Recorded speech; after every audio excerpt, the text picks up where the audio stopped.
네, 나홀제는 도시가 말하는 농업의 이야기입니다. 지금 어찌 보면 농업 기술은 그 세계 최고를 자랑하는 우리나라인데 사실상 농업에 대한 관심은 아주 낮죠. 그래서 나홀제 맛있는 토크에서는 농업과 내일, 그러니까 자신의 일과 자신의 미래를 농업과 연결시켜서 그렇게 자신의 이야기를 발표하는 그런 대회였습니다. 이 대회를 통해서 참가한 청년들 또 소년들이 농업이 그렇게 먼 나라의 이야기가 아니고 나와 정말 연관을 지어서 얘기할 수 있는 그런 거를 배워나가는 과정이고요. 앞으로 이 청소년들이 자라서 농업이 정말 필요한 산업이구나, 나랑 정말 필요하기 때문에 절대 없어져서는 안 되는 그런 중요한 가치를 가지고 있구나, 이런 것을 본인의 입으로 얘기하고 커나갈 수 있는 그런 이야기를 담고 있습니다.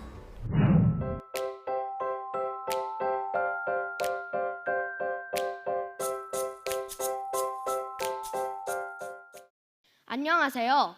급식 먹을 때 국물은 남겨도 밥 한 톨 남긴 적 없는 밥돌이 서울 내발산 초등학교 5학년 박정인입니다. 여러분, 식사하셨나요? 저는 오늘 고슬고슬 맛있는 쌀밥과 주먹만한 크기의 감자를 잘라서 만든 감자볶음, 그리고 제 얼굴보다 큰 배추로 만든 김치도 먹었습니다. 항상 어머님께서 차려주신 대로 맛있게 먹기만 했을 뿐 정작 이런 농작물들이 어디서 또 어떻게 우리 식탁까지 오게 되는지를 깊게 고민해 본 적은 없었는데요. 이번 농업을 위한 더 맛있는 생각, 스피치 콘테스트 소식을 접하고 생활 속의 농업에 대해 좀 더 고민하다 보니 바로 눈앞에 밥상부터가 이미 농업 그 자체라는 생각이 들었습니다. 우리가 맛있게 먹는 식물들이 잘 자라기 위해서는 어떤 과정들이 필요할까요? 우선 씨앗을 심고 새싹이 나면 잡초도 뽑아주고 적당한 물과 햇빛으로 매일매일 관리를 해주어야 합니다. 농업은 하늘과 동업하는 것이다 라고 할 만큼 하늘의 운까지도 따라주어야 하는 고되고 손이 많이 가는 일인데요. 저희 할아버지께서도 농부이셔서 제가 시골에 가면 쉬는 날에도 새벽 일찍 밭에 나가셔서 자식들로 보듯 매일매일 잡초도 뽑으시고 물도 뿌리시는 모습이 무척 힘들어 보였습니다. 그래서 저는 할아버지께 조금 더 편리한 장치를 만들어 드리면 어떨까 싶어 2가지 발명품을 고안해 보았습니다. 그 첫 번째 발명품은 스마트 허수아비입니다. 논밭에 꼭 필요한 이 허수아비가 똑똑해진다면 아마도 저희 할아버지가 저와 함께 할 수 있는 시간이 훨씬 늘어날 것 같은데요. 태양전지판과 로봇팔을 연결시켜 해가 떠 있는 동안 충전을 시키고 잡초가 생기면 잡초를 스스로 뽑는 겁니다. 이 논밭에 꼭 필요한 이 허수아비가 태양전지판 모자와 옷을 입고 스스로 움직여준다면 얼마나 좋을까요? 2번째 발명품은 인공비입니다. 해마다 가뭄이 심해지고 특히 올해는 더욱 고온 현상이 심해져 많은 곡식들이 제대로 자라지 못해 흉작이 들었죠. 그러다 보니 많은 농부들은 손해를 보고 또 소비자들은 비싼 가격에 농산물을 사 먹어야 했습니다. 앞으로 이런 현상은 더욱 계속될 것 같기에 저는 은결장치를 만들어 구름씨를 모아 인공비를 내리게 만들고 싶습니다. 이것은 제가 학교 숙제를 하다가 알게 된 사실인데요. 댐이나 저수지로 물을 저장할 수 없었던 옛날에는 비가 생사를 가를 정도로 중요했다고 합니다. 그렇기에 비가 오지 않는 날에는 기우제를 통해 하늘에 빌기도 하였고 아메리카의 인디얼 주술사를 레인메이커라 불렀다고 합니다. 저는 저희 할아버지가 비가 오지 않는 하늘을 보며 말라가는 농작물 걱정 때문에 밤잠을 설치지 않으셨으면 좋겠습니다. 지금까지의 이야기는 제 상상 속 작은 이야기에 불과할지도 모릅니다. 하지만 저처럼 많은 사람들이 자신의 아이디어를 나누고 그걸 실용화시킨다면 대한민국의 농업은 탄탄해질 것입니다. 대한민국의 농업은 여러 아이디어와 관심 속에 있습니다. 우리 모두가 농업에 관심을 갖고 또 자신의 생각을 함께 나눌 때 우리 식탁에는 우리 땅, 우리 농산물이 존재할 것입니다. 감사합니다.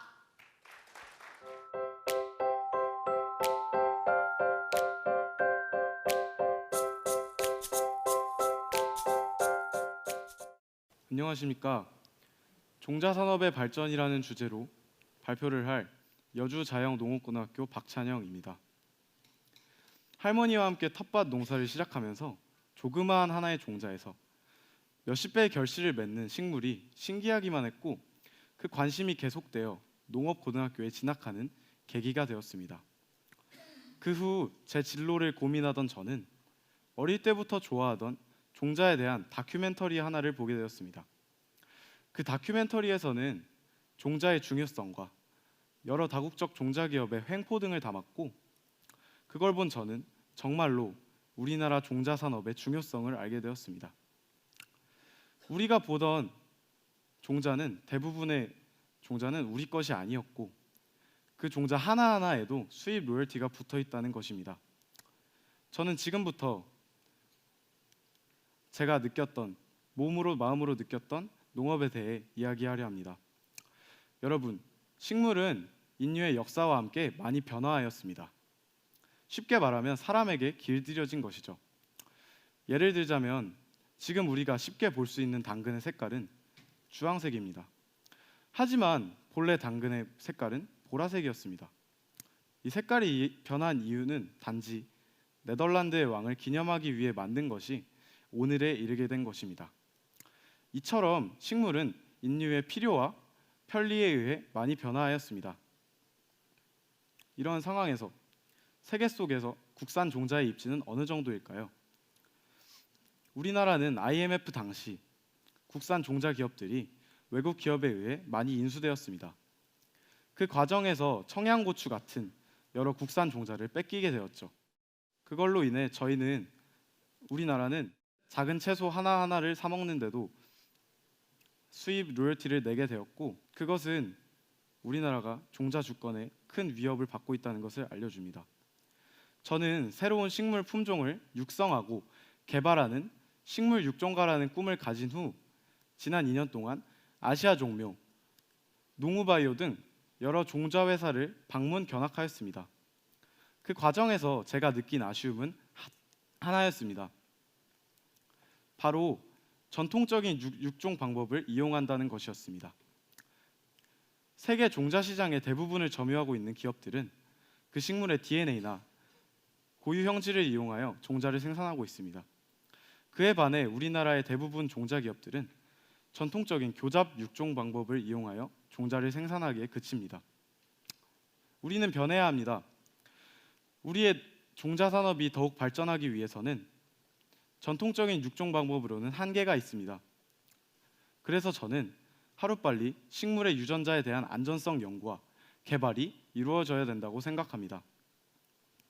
유전자 제조합 식물이 안전하게 자체 개발될 수 있다면 노동력 감소를 통해 인구가 급속히 고령화되고 있는 우리나라 농부들의 삶의 질을 많이 향상시킬 수 있을 것이고, FTA로 인해 홍수같이 들어오는 값싼 농산물과도 대등히 경쟁할 수 있을 것입니다.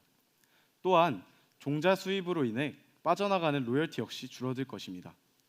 결과적으로 우리나라가 농업 선진국으로 나아가는데 중요한 밑거름이 될 것이고, 수입 농산물과 우리 농산물의 경쟁에서도 충분히 경쟁력을 확보할 수 있을 것입니다.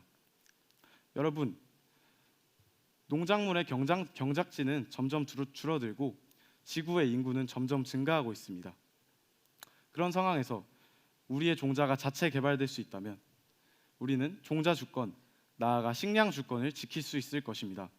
저 또한 미래의 국산 종자를 개발하여 국민들에게 안전한 먹거리를 보급하는 식물 육종가가 되겠습니다. 지금까지 제 이야기를 들려주셔서 감사합니다.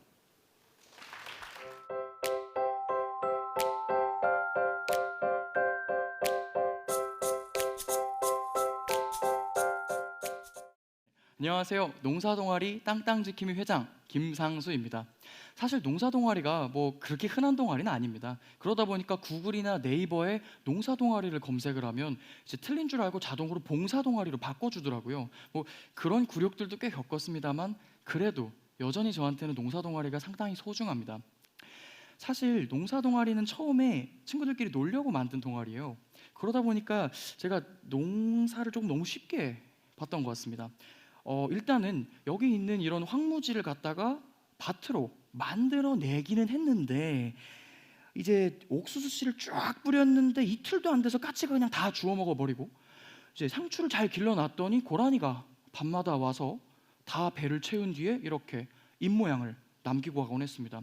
이게 하루 이틀이 아니었기 때문에 저희 농사 동아리 부원들은 이걸 막기 위해 이렇게 고라니 방지용 울타리까지 쳐야 되는 상황이 왔었어요. 뭐 농사도 망했고, 사실 제가 이때쯤에 딱 항상 청년들이 한 번쯤은 온다는 슬럼프가 왔어서 한동안 밭으로 가는 발길을 뚝 끊어버렸었습니다. 그러니까 제가 여기 있는 이 길이 맞는 길인지, 뭐 이렇게 열심히는 하는데 과연 미래가 있기는 한 건지, 뭐 이런 질문들 때문에 무기력에 좀 깊이 빠졌었거든요. 이렇게 무기력에 좀 깊이 빠져 있던 그 어느 날, 뭐 딱히 별 이유 없이 다시 밭으로 돌아갔었습니다.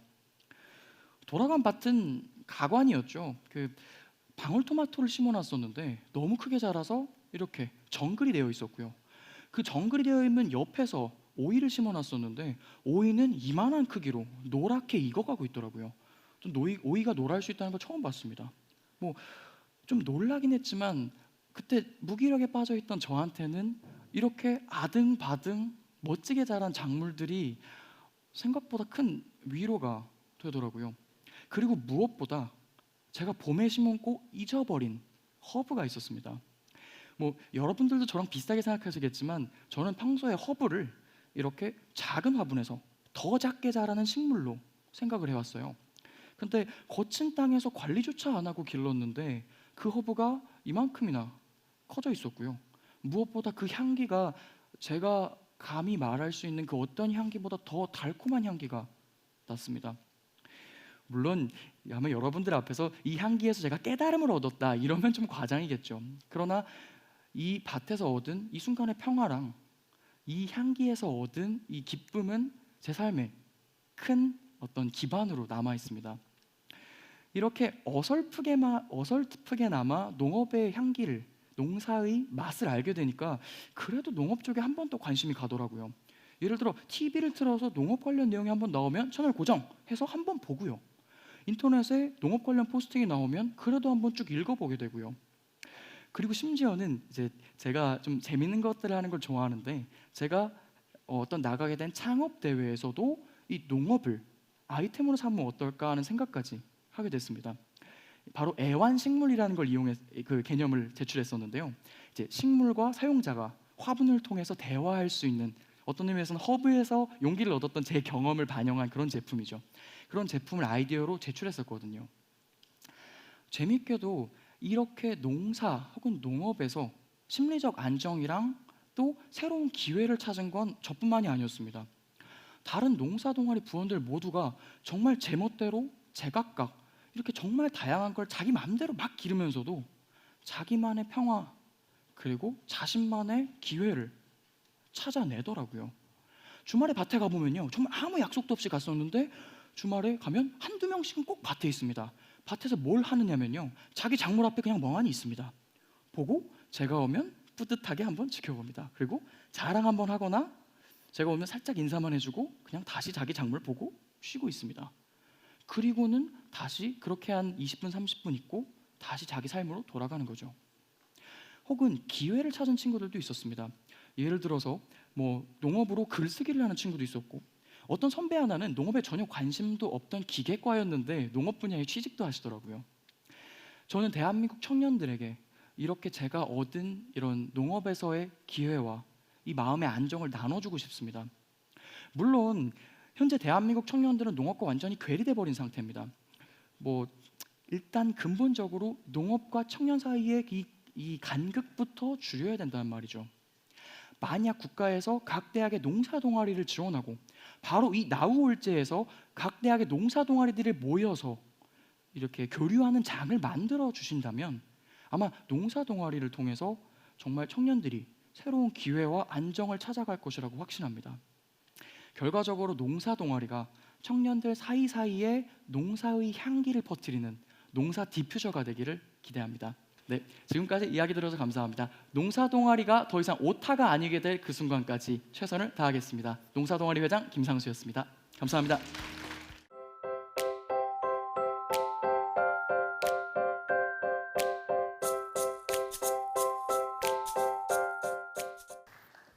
안녕하십니까. 세종시에서 온 22개월 아들의 아빠 이마음입니다. 농업에 무관심한 현대 사회가 과연 어떤 미래를 만들 건지 생각할 때마다 아이의 아빠 입장에서 제 마음이 참 걱정스러워집니다. 왜냐하면 현대 시대를 보면 농업 역사 중 농업 기술이 제일 지금 발달돼 있지만 농업에 대한 관심이 지금의 시민들이 가장 적은 것 같아요. 그러면 저희 이 사회가 미래에 과연 어떻게 될 건지 걱정되지요, 자연스럽게. 10년 전 방글라데시에서, 제가 태어난 국가 방글라데시에서 제가 사회 개발하기 위해서 봉사활동을 하고 있었는데 아이들 상대로 봉사활동하면서 어느 날 생선 주제로 이야기를 하고 있었습니다. 생선의 출처가 어딘지 아이들에게 물었더니 냉장고라고 대답하더라고요. 자기 엄마가 요리하기 전에 냉장고에서 생선 꺼내서 항상 요리하니까 그래서 그런 생각했대요. 그때 웃기다고만 생각해서 넘어갔는데 최근에 제 아이가 보고 있는 자연 관찰 책에서도 유사한 내용이 나오더라고요. 딸기가 마트에서 온대요. 이 두 유사한 이야기를 들어보면 우리 현대인들 농업에 대한 얼마나 무관심하고 있는지 다시 느껴지죠. 이 깜깜한 상황을 밝게 하기 위해서 몇 명 전문가들의 노력은 절대 충분하지 않습니다. 일반 시민들의 참여로 저희는 그 밝은 미래를 불러와야 합니다. 그래서 이 아이디어를 생각했습니다. 그럼 어디부터 시작해야 될까요? 가정부터죠. 가정이 사회 중심이니까 가정이 바뀌게 되면 사회가 바뀌게 될 거예요. 요즘 아기들의 식사 습관을 한번 생각해 보세요. 대부분 부모들은 스마트폰을 보여주거나 동영상을 보여주면서 식사를 합니다. 저희는 그렇게 하지 말고 음식에 대한 대화를 나눠보면서 식사를 하면 어떨까요? 제 아이도 유식을 좋아하지 않고 모유를 많이 좋아했습니다. 그때마다 유식에 들어가는 재료를 사용해서 스토리텔링 하기 시작했습니다. 그런 스토리텔링 통해 아이에게 농부, 농사, 자연, 요리해준 엄마와 먹여준 아빠에 대한 감사할 수 있는 이야기를 많이 나누고 있습니다. 그리고 그 과정은 굉장히 큰 도움 되고 있습니다. 이런 변화가 가정에서만 아니라 저희 학교, 저희 어린이집 이런 기관에서도 이루어지면 효과가 더 뛰어나겠죠? 요즘도 단순한 체험을 많이 하지만 체험 통해 경험 생기지만 역지사지할 수 있는 힘들게 농사 지고 있는 농부의 그 입장을 이해할 수 있는 충분한 경험 과연 되는지 제가 의문합니다. 그러면 어떤 아이디어가 있을까요? 아이디어를 말씀드리기 전에 최근에 제가 세종시에서 복나무라고 하는 어떤 배나무를 분양받아 키우면서 지난주에 수확했거든요. 참 뿌듯한 이 경험 기반으로 제가 함께 덧밭도 운영을 하고 싶어 했는데 그 먹거리에 관심 많아진 사람들은 덧밭을 운영을 하기에 뭐가 부족한지 한번 생각해 볼 수 있겠죠? 지식하고 기술에 대한 충분한 정보가 없어서 그럼 어떻게 됩니까? 중간에 포기하게 돼요. 또 한 번 하고 다시 하지 않아요. 이런 식으로 하면 저희는 사회운동을 할 수가 없습니다. 그럼 어떻게 해야 합니까? 저희 생각은 저희가 단순한 체험이 아닌 농부와 일반 시민의 팀워크 프로젝트를 만들어주면 어떨까요? 이런 프로그램 제가 많이 찾았는데 왜 찾았냐면 올해 겨울에 제가 제 아기가 좋아하는 딸기를 키워보고 싶어 했거든요. 딸기 따기 체험 많았지만 딸기를 직접 키워볼 수 있는 그런 무대가 없었습니다. 만약에 전문가인 농부하고 일반 시민의 팀워크를 만들어주면 일반 시민은 농부의 전문성 있는 지식 기반으로 농사일이 편리해지고 어떻게 될까요? 즐거워질 거죠. 그리고 즐거운 일은 빨리 내일이 돼요. 나의 일이 돼요. 그 즐거움을 찾을 수 있게끔 이 무대에 와 계신 전문가들 한번 노력해 주시면 당연히 그 미래가 빨리 찾아올 것이라고 생각합니다. 그리고요, 마지막 아이디어는 너무 단순하지만 음식 재료 판매처에서 저희는 그 재료들의 생산 과정을 동영상, 사진 통해 보여줄 수 있다면 음식 판매처가 얼마나 화려해질까요? 너무 단순한 생각입니다. 그리고 그 과정을 보이면서 사람들은 너무 즐겁게, 더 가까이, 더 고마운 마음으로 알면서 소비를 하겠죠. 너무 단순한 이 아이디어들은 사회를 과연 바꿀 수 있을까라고 아직도 생각하고 계신다면 한국 사회의 현재 흐름을 한번 생각해 보세요. 몇 년 전만 해도 한국에서 남성분들은 부엌에 들어가면 뭐가 떨어지죠? 그런 말씀까지 있었습니다. 하지만 최근에 TV에서 가장 인기 많은 프로그램은 남성분들은 함께 모여서 하는 요리 프로그램입니다. 어떻게 가능했을까요? 바로 여러분들 참여해줘서, 관심 가져줘서. 제가 지금까지 말씀드렸던 이 단순한 아이디어들 사회 누구나 참여할 수 있지 않습니까? 너무 단순합니다. 그래서 사회 누구나 참여 가능한 아빠의 마음으로 생각하는 이 아이디어 발표 여기 더 나은 미래를 희망으로 맞추겠습니다. 고맙습니다.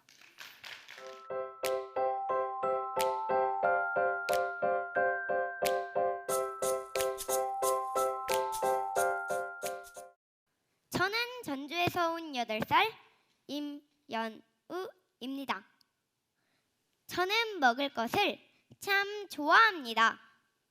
특히 가족들과 함께 맛있는 음식을 먹을 때가 참 행복하죠. 그래서 전 먹을거리에 대한 얘기를 해볼까 합니다. 로컬푸드를 아시나요? 로컬푸드란 말 그대로 그 지역의 농산물인데 정확하게는 우리 지역 50km 이내 거리에서 생산된 농산물을 말합니다. 제가 사는 전주에는 이런 로컬푸드 전문 매장이 있는데요. 우리 지역에서는 2008년도부터 로컬푸드 운동을 시작했다고 합니다. 우리나라에서는 우리 지역이 최초라고 하니 왠지 자랑스럽습니다. 제가 2009년생이니 전 태어나면서부터 신선한 로컬푸드를 먹을 수 있었겠죠? 그래서 제가 이렇게 예쁜가 봅니다. 이제 로컬푸드가 좋은 점을 몇 가지 얘기해 보겠습니다. 우선 가까운 우리 지역에서 생산되기 때문에 수확한 지 얼마 안 된 신선한 농산물 도시에서 안심하고 쉽게 사 먹을 수 있어 너무 좋답니다. 우리 지역 농부분들은 정성껏 기른 농산물 그때그때 팔 수 있어서 좋고 우리는 신선한 농산물 먹을 수 있어서 좋지요. 가까운 거리만 이동함으로 차에서 나오는 매연도 줄어 지구 환경에도 큰 도움이 된다고 하네요. 백성은 나라의 근본이요 밥은 백성의 하늘이며 농사는 정치의 근본이다. 제가 존경하는 세종대왕님께서 하신 말씀인데요. 농사는 예나 지금이나 사람이 살아가는데 가장 중요한 일인 것 같습니다. 먹는 것보다 중요한 게 세상에 있을까요? 로컬푸드 매장이 더욱 많이 생겨서 사람들이 신선한 농산물 더욱 많이 먹게 되고 농촌은 더욱 발전할 수 있길 기대해 봅니다.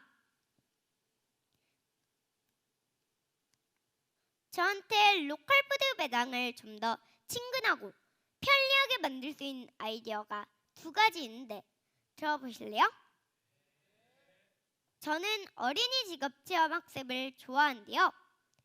아나운서, 성우, 모델 등 여러 가지 직업 체험 학습을 해보았지만 농부 직업 체험 학습은 해보지 못해서 아쉬웠습니다. 그래서 생각해본 건데요. 로컬푸드 매장 안에 농부 직업 체험 학습 시설을 만들어 보는 건 어떨까요? 그럼 어른들이 장을 보는 동안 우리 어린이들은 농부 직업 체험 학습을 하면서 즐거운 시간을 보낼 수 있겠죠? 두 번째 아이디어는 엄마와 함께 로컬푸드 매장에 다녀온 길에 떠올랐어요. 예전에 엄마와 함께 로컬푸드 매장에 유기농 사과를 사러 간 적이 있었어요. 신선한 사과를 맛볼 생각에 들뜬 마음으로 매장에 들어갔는데 실망하고 말았답니다. 왜냐고요? 사과가 다 떨어지고 없었거든요. 그래서 별로 기분이 좋지 않았었죠. 그런데 말이에요. 요즘 사람들은 스마트폰 앱을 많이 쓰잖아요. 로컬푸드 매장도 앱을 만들어 보는 건 어떨까요? 로컬푸드 매장 앱을 통해서 어떤 농산물이 얼마나 남아있는지 실시간으로 알려준다면 저희처럼 헛걸음해서 실망한 일이 없을 것 같습니다. 이상 로컬푸드 전도사 임연우였습니다. 감사합니다.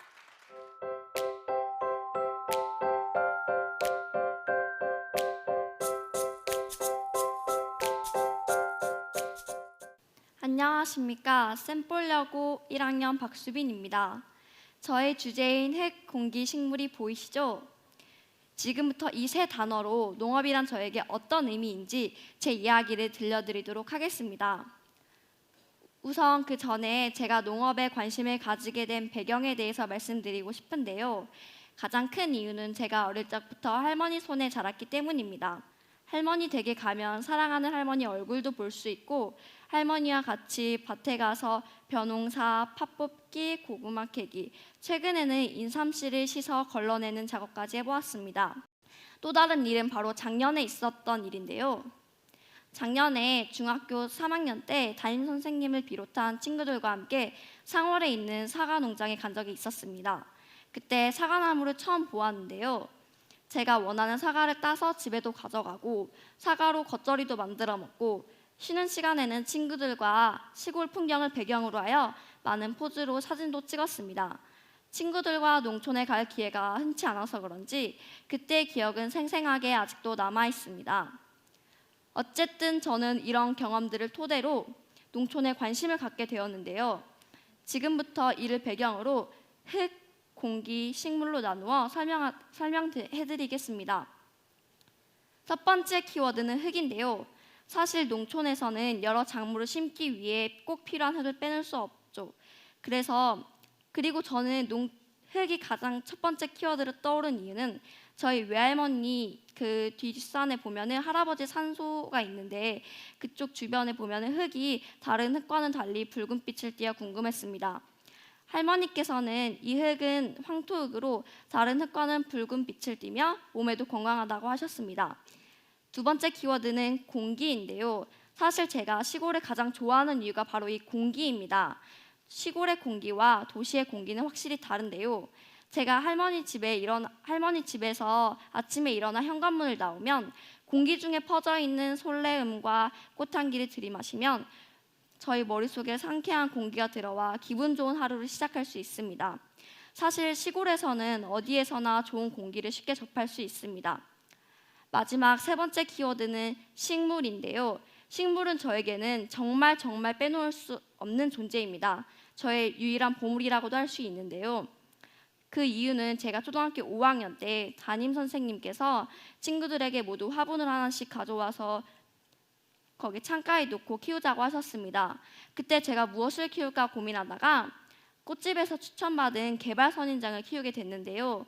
처음에는 우중충하기만 하던 초록색 줄기에서 나중에는 화사한 분홍색 꽃이 피는 걸 보고 저는 뿌듯함과 행복함을 느꼈습니다. 그 이후로 저는 계속 하나하나 식물을 모았는데요. 그렇게 하나하나 모인 식물들이 저의 방창가를 화사하게 만들었는데요. 식물들이 흙에서 햇빛을 받아가며 제가 준 물을 마시고 조금씩 자라면서 꽃도 피고 하는 모습을 그 과정을 통해서 저는 행복함을 느끼고 있음을 알 수 있었습니다. 그리고 그 행복함을 다른 사람들에게도 나누어 주고 싶었는데요. 그래서 어버이날이나 스승의 날을 통해서 저는 주변인들에게 하나씩 나누어 주었습니다.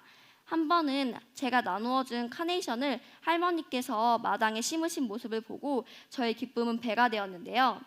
이렇듯 저는 농촌에 관심을 갖고 그에 연관된 취미를 갖게 되었습니다. 여러분들도 저처럼 농촌에서 흙과 공기의 청취를 느껴보신 건 어떨까요? 아니면 그 식물을 기르면서 작물의 소중함을 알고 자연을 사랑하는 마음을 갖는 건 어떨까요? 그 마음에서부터 농촌의 발전은 시작된다고 생각합니다. 감사합니다.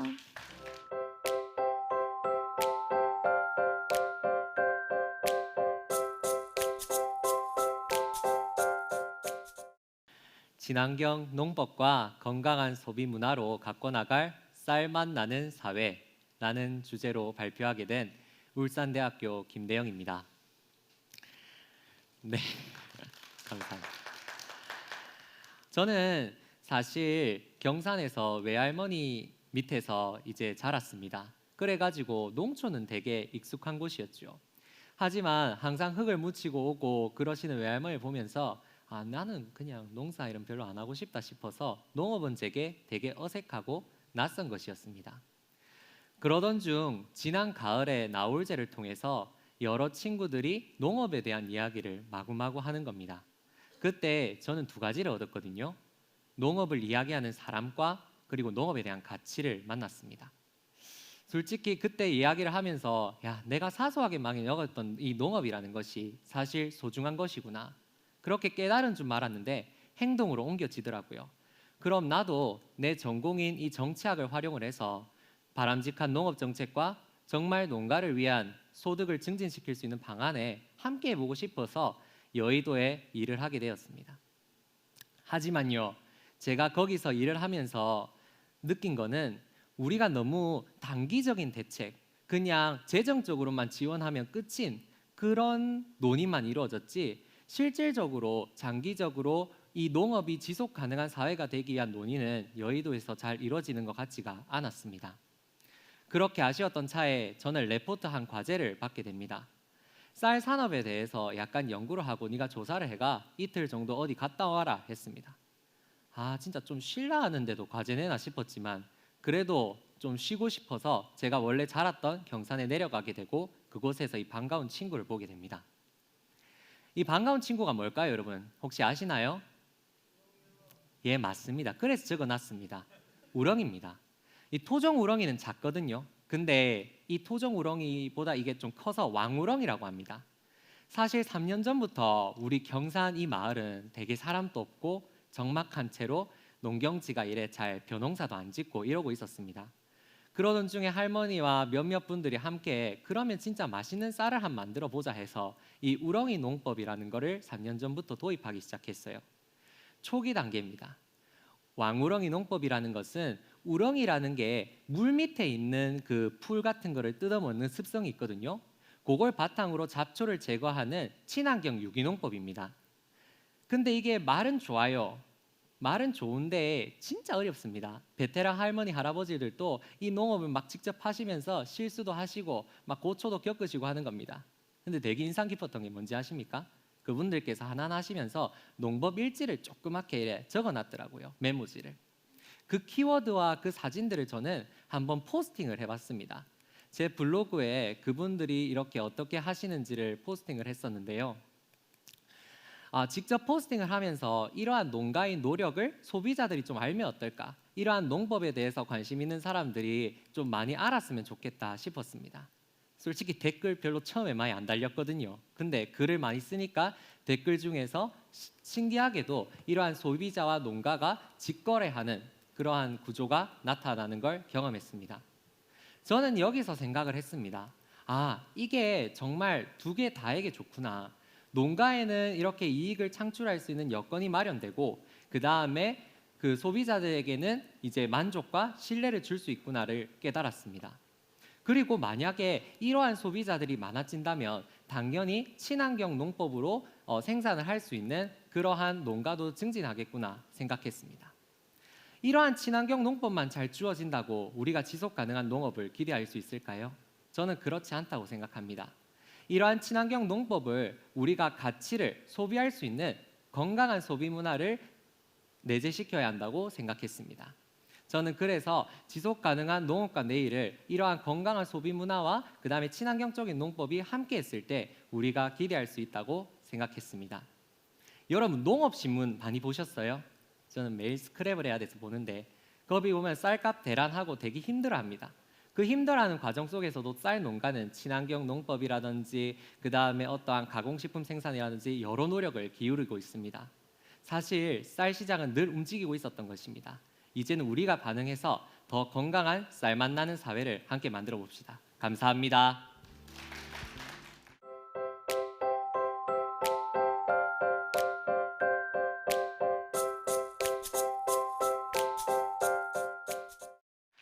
안녕하십니까.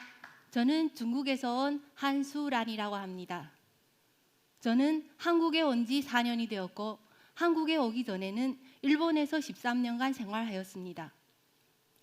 긴 외국 생활에서 여러 가지 음식 문화의 차이를 느끼고 있습니다. 여러분들 중국 여행에 많이 다녀오시는데요. 중국에서의 식사는 어떠셨나요? 다양한 종류의 밀가루 음식을 맛보셨는지요? 감사합니다. 혹시 한국살이 그립지는 않았나요? 저는 일본에 금방 갔을 때 식당에서 구운 겨자를 밥과 같이 먹고 라면과 밥이 세트로 된 메뉴가 있는 걸 보고 웬 탄수화물 더블 공격이지? 라고 생각한 적이 있습니다. 한국 사람들도 라면을 먹을 때 밥을 곁들이고 푸짐한 칼국수 전골을 다 먹고 배가 부르다면서 마지막에 볶음밥을 해먹기도 합니다. 중국에서는 밀가루 음식을 주식으로 먹을 때 보통 밥을 같이 먹지 않습니다. 그 이유는 밀가루 음식이 너무 맛있고 밀가루 음식을 너무 좋아해서일 수도 있고 어쩌면 거주 지역이 쌀이 별로이다 보니 그런 입맛으로 되지 않았을까 생각해 봅니다. 그럼 한국 사람들은 왜 밀가루 음식을 먹을 때 밥을 곁들일까요? 음식 습관이 차이? 밥심 때문에?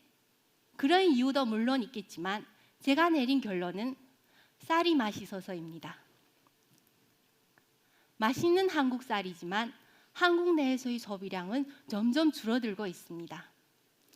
2015년 한국인 1인당 연간 쌀 소비량은 60kg 정도로 30년 전에 비하여 절반에도 못 미친다고 합니다.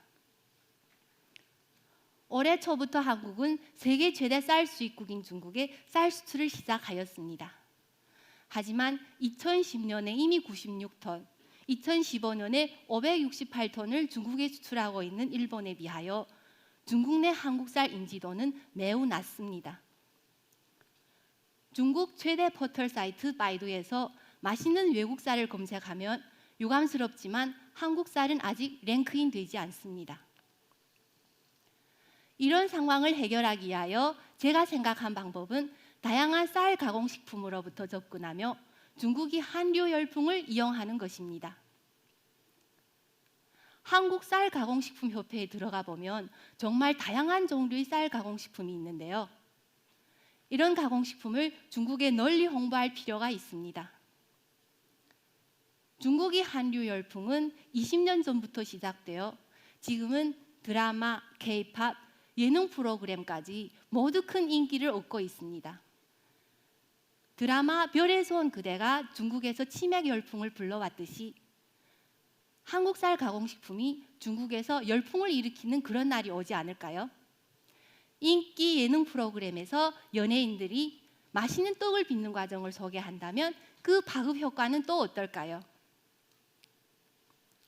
중국에서 인기 있는 유명인이 인스타그램에 평범한 식사 사진에라도 역시 한국 쌀은 맛있다고 한 줄만 적어도 그 홍보 효과는 또 얼마나 클까요? 중국이 마트에 가면 신라면이 크게 한 자리를 차지하고 있습니다. 다양한 종류의 면 요리를 자랑하는 중국에서 한국이 얼큰한 맛을 소개하는 데 성공한 신라면입니다. 한국 쌀은 확실히 맛있습니다. 맛있는 한국 쌀이 중국 이마트에서 소비자들이 앞다투어 찾는 한국 식품이 되는 그날이 올 거라고 확신합니다.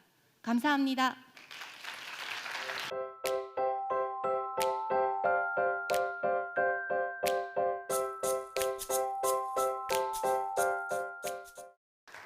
안녕하세요. 농사짓는 브랜드 파머 원승현입니다. 저는 서울에서 브랜드 디자이너 생활을 하다가 부모님께서 힘들게 키우시는 유기농산물이 그 노력에 비해서 저평가된다는 사실에 항상 안타까움을 가지고 있었습니다. 더도 말고 덜도 말고 딱 부모님이 키우신 농산물이 갖고 있는 그 가치만큼만 소비자분들께서 알아주신다면 너무나 좋겠다라는 생각에 가족농장 브랜드를 만들어야겠다 결심했습니다. 여러분, 좋은 브랜드를 만들기 위해서 가장 먼저 해야 될 건 무엇일까요? 저는 질문이라고 생각합니다. 그래서 저는 밭에서 일을 하는 내내 어떻게 보면 딴짓이겠죠? 네, 질문들을 머릿속에 해봤습니다. 우리 농장다운 것이 무엇인지, 차별화 포인트는 어떤 게 있을지, 제가 가장 중요시하면서 판단해야 될 게 무엇인지 다양한 질문들을 해봤는데요. 이 외에도 수십 가지의 질문들을 해보았습니다. 그 결과 다양한 키워드들이 도출되었는데요. 청정지역이다, 맑은 지하수다, 유기농 30년이다 등등 굉장히 많은 키워드들을 도출했지만 뭔가 조금 아쉬운 점이 있었습니다. 그러던 차에 제 머릿속을 스쳐 지나간 단어가 하나 있었는데요. 바로 그럼에도 불구하고입니다.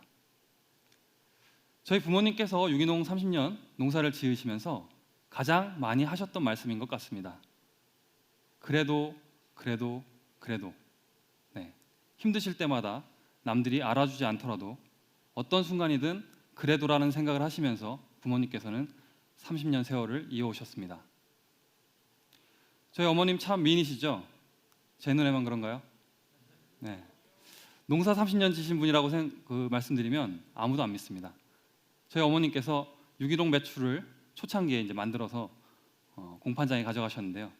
경매사분 중에 한 분께서 유기농이면 뭐합니까? 약에 담궈서라도 좀 크게 키워가지고 가져오시오, 이렇게 얘기를 했답니다. 그 말에 충격받은 저희 어머님은 그 다음부터 공판장을 멀리 하셨는데요. 이처럼 저희 부모님은 30년 세월을 다른 사람들이 뭐라고 하든 그래도 외치시면서 보내셨습니다. 그렇게 해서 탄생한 저희 브랜드를 소개하겠습니다. 어찌 보면 흔한 이 두 단어의 조합으로 30년 동안의 저희 농장의 정체성을 표현할 수 있었는데요. 소개하겠습니다. 그래도 팜입니다. 네. 특이하죠? 네. 저는 지금처럼 저희 농장의 브랜드 가치를 계속해서 키워나갈 생각입니다. 여러분, 토마토 좋아하시나요? 네, 참 실하죠? 토마토는 다 같은 토마토일까요? 아닙니다. 맛도 향도 크기도 식감도 천차만별입니다. 바퀴가 달렸다고 해서 무조건 자동차가 아니듯이 토마토도 그 크기와 식감 그리고 맛에 따라서 저는 등급이 있다고 생각합니다. 맛과 크기가 일품인 저희 토마토는 하지만 다른 토마토들과 구별이 쉽게 되지 않았습니다. 그래서 저는 토마토에게 이름을 지어줘야겠다 생각을 했고요. 농장 이름을 지을 때처럼 어떻게 보면 굉장히 많은 질문들을 했지만 도출된 키워드들이 만족스럽지 않았습니다. 그래서 소비자분들께서는 저희 농장의 토마토를 드시고 어떤 말씀들을 하시는지 한번 귀를 기울여 보았습니다. 향이 기가 막히네요. 맛이 기가 막혀요. 기똥차입니다. 등등 굉장히 많은 말씀들을 하셨는데 여러분 혹시 반복되는 포인트가 보이십니까? 네, 최고네요. 맞히신 분들 계시는 것 같은데 바로 기입니다. 그렇게 해서 탄생한 저희 농장의 대표 농산물 브랜드 그래도 기토입니다.